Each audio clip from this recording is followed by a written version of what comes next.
GST में delayed payment of due taxes पर interest लगता है। इंटरेस्ट से रिलेटेड प्रोविजंस सीजीएसटी एक्ट के सेक्शन 50 में प्रोवाइड किए गए हैं। यदि एलिजिबल इनपुट टैक्स क्रेडिट का बेनिफिट लेने के बाद आपकी आउटवर्ड सप्लाई पर टैक्स बनता है तो आपको जीएसटीआर 3B के जरिए उस ड्यू टैक्स को संबंधित महीने की ड्यू डेट ऑफ फाइलिंग तक पे करके जीएसटीआर 3B फाइल करनी होती है। अगर आप जीएसटीआर 3B की ड्यू डेट तक एप्लीकेबल टैक्स लायबिलिटी को पे ऑफ करने से चूक जाते हैं या डिले करते हैं तो न सिर्फ आप पर लेट फीस एप्लीकेबल होती है बल्कि सेक्शन 50 के प्रावधानों के तहत इंटरेस्ट भी लगना शुरू हो जाता है।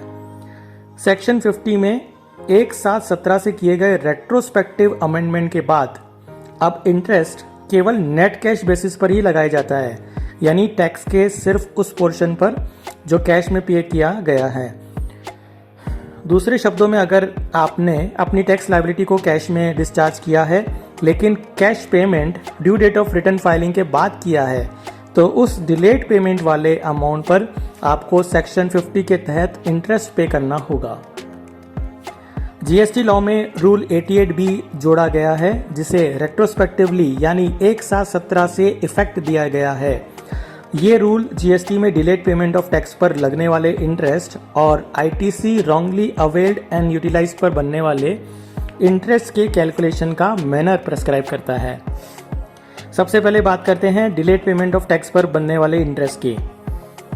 अगर आपने किसी भी मंथ की 3B में कोई आउटवर्ड सप्लाई फुली या बिल्कुल भी डिक्लेयर नहीं की और उसी फाइनेंशियल ईयर के किसी सब्सिक्वेंट मंथ की 3B में वो लायबिलिटी डिक्लेयर करके उस लायबिलिटी का पेमेंट कैश लेजर के थ्रू किया है यानी कैश में किया है, तो इसका सीधा मतलब ये है कि आपने किसी पर्टिकुलर मंथ की टैक्स लायबिलिटी को देर से पे किया है जिसकी वजह से सरकार को रेवेन्यू कलेक्शन में डिले हुआ।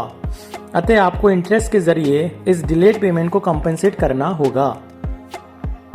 इन केसेस में इंटरेस्ट की लायबिलिटी केवल नेट कैश बेसिस पर ही आएगी, यानी इंटरेस्ट का कैलकुलेशन सिर्फ कैश लेजर से किए गए पेमेंट पर ही किया जाएगा।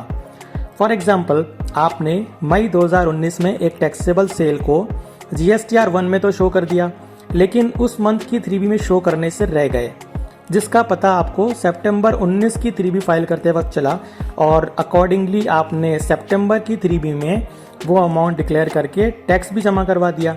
अब चूंकि आपने मई 19 में बनने वाली टैक्स लायबिलिटी का पेमेंट सितंबर 19 की 3B में किया है तो इस पर आपको इंटरेस्ट देना होगा और वो इंटरेस्ट मई 19 की 3B की ड्यू डेट से लेकर सितंबर 19 की रिटर्न फाइलिंग की एक्चुअल डेट तक कैलकुलेट किया जाएगा।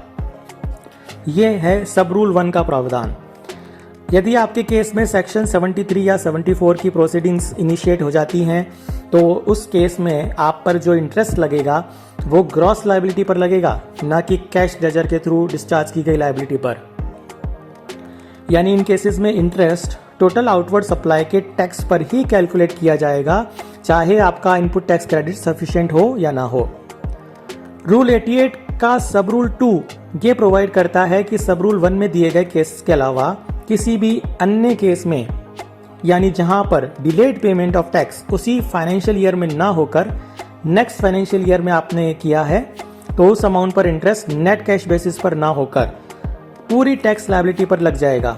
यानी चाहे आपके ई क्रेडिट लेजर में पर्याप्त बैलेंस पड़ा हो तब भी इंटरेस्ट का कैलकुलेशन आउटवर्ड सप्लाईज पर बनने वाले टोटल टैक्स पर लगेगा, न कि केवल कैश लेजर के थ्रू पे किए जाने वाले टैक्स पर ही। सब रूल 3 एक बहुत ही इंपॉर्टेंट प्रोविजन मेंशन करता है और वो है ITC wrongly availed and utilise पर इंटरेस्ट की कैलकुलेशन कैसे और कब होगी। आपको बता दूं कि सेक्शन 50 सबसेक्शन 3 में रेट्रोस्पेक्टिव इफेक्ट से किए गए अमेंडमेंट के बाद अब ये साफ है कि इंटरेस्ट तभी लगेगा जब आपने आईटीसी रॉन्गली अवेल्ड और यूटिलाइज दोनों कर ली है, यानी किसी रॉन्गली अवेल्ड आईटीसी का उपयोग अपनी आउटवर्ड लायबिलिटी पर बनने वाले टैक्स को सेट ऑफ करने के लिए किया हो। रूल 88 सब रूल 3 में ये बताया गया है कि इस तरह की आईटीसी रॉन्गली अवेल्ड और यूटिलाइज्ड कब मानी जाएगी और उस पर इंटरेस्ट कब और कैसे लगेगा। सबसे पहले ये जानते हैं कि रॉन्गली अवेल्ड आईटीसी को यूटिलाइज कब माना जाएगा। तब माना जाएगा जब आपके ई क्रेडिट लेजर का बैलेंस रॉन्गली अवेल्ड आईटीसी के अमाउंट से नीचे चला जाए। ऐसी स्थिति में इंटरेस्ट आपके द्वारा रॉन्गली अवेल की गई आईटीसी और ई क्रेडिट लेजर बैलेंस के डिफरेंस अमाउंट पर लगेगा। इस प्रोविजन को एक एग्जाम्पल के जरिए समझते हैं। जैसा कि आप टेबल में देख सकते हैं, अप्रैल मंथ में ई क्रेडिट लेजर का ओपनिंग बैलेंस निल है और एलिजिबल आईटीसी क्लेम है 5 लाख, जबकि 1 लाख की आईटीसी को रॉन्गली अवेल किया गया है, जबकि आउटवर्ड टैक्स लायबिलिटी 4,75,000 की है, जिसे आईटीसी से सेट ऑफ किया गया और इस तरह क्लोजिंग बैलेंस 1,25,000 रहा। अब चूंकि यहां पर ई क्रेडिट लेजर का बैलेंस आईटीसी रॉन्गली अवेल्ड के अमाउंट यानी 1 लाख रुपए से फॉल बिलो नहीं किया गया है, 1 लाख रुपए से नीचे नहीं गया है, इसलिए यहां पर आईटीसी को यूटिलाइज नहीं माना जाएगा और अकॉर्डिंगली फिर इंटरेस्ट की लायबिलिटी भी अराइज नहीं होगी। लेकिन मई मंथ में आउटवर्ड टैक्स लायबिलिटी 3 लाख की अराइज हुई, जिसका set of E credit ledger में से किया गया और उसके बाद ई क्रेडिट लेजर का क्लोजिंग बैलेंस 75,000 ही रह गया। तो अब यहाँ पर रूल 88 सब रूल 3 के तहत इंटरेस्ट लायबिलिटी अराइज हो जाएगी और आईटीसी को रॉन्गली अवेल्ड एंड यूटिलाइज्ड माना जाएगा, क्योंकि यहाँ पर आपके ई क्रेडिट लेजर का closing balance ITC wrongly availed amount से नीचे फॉल कर गया है।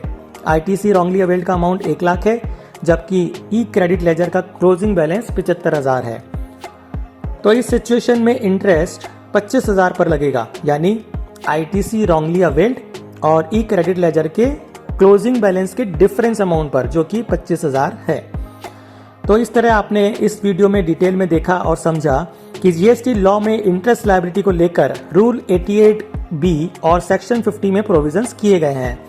इन प्रोविजंस में सब रूल 2 को प्रोविजंस थोड़े से इश्यू क्रिएट कर सकते हैं, क्योंकि वहां पर इंटरेस्ट टोटल टैक्स पेबल पर लगाने की बात कही गई है, यानी सब्सिक्वेंट फाइनेंशियल ईयर में पिछले फाइनेंशियल ईयर की टैक्स लायबिलिटी को डिक्लेयर करने की सूरत में। ऐसी स्थिति में किसी भी कारण से यदि आउटपुट लायबिलिटी को दिखाने और उस पर ड्यू टैक्स का पेमेंट करने में कोई डिले हो जाता है और वो सब्सिक्वेंट टैक्स पीरियड में शो की जाती है, जो कि नेक्स्ट फाइनेंशियल ईयर में फॉल करता है, तो उन केसेस में सब रूल 2 के प्रोविजंस के हिसाब से प्रॉब्लम क्रिएट हो सकती है, क्योंकि वहां पर आपको इंटरेस्ट का पेमेंट ग्रॉस लायबिलिटी पर देना होगा। तो ये थी जीएसटी में इंटरेस्ट कैलकुलेशन से जुड़ी एक महत्वपूर्ण जानकारी। वीडियो को लाइक शेयर करना ना भूलें और चैनल को सब्सक्राइब करके बेल आइकन प्रेस करें, ताकि आपको टैक्सेशन से जुड़ी ऐसी ही regular updates, query resolutions, discussions, case analysis मिलती रहे।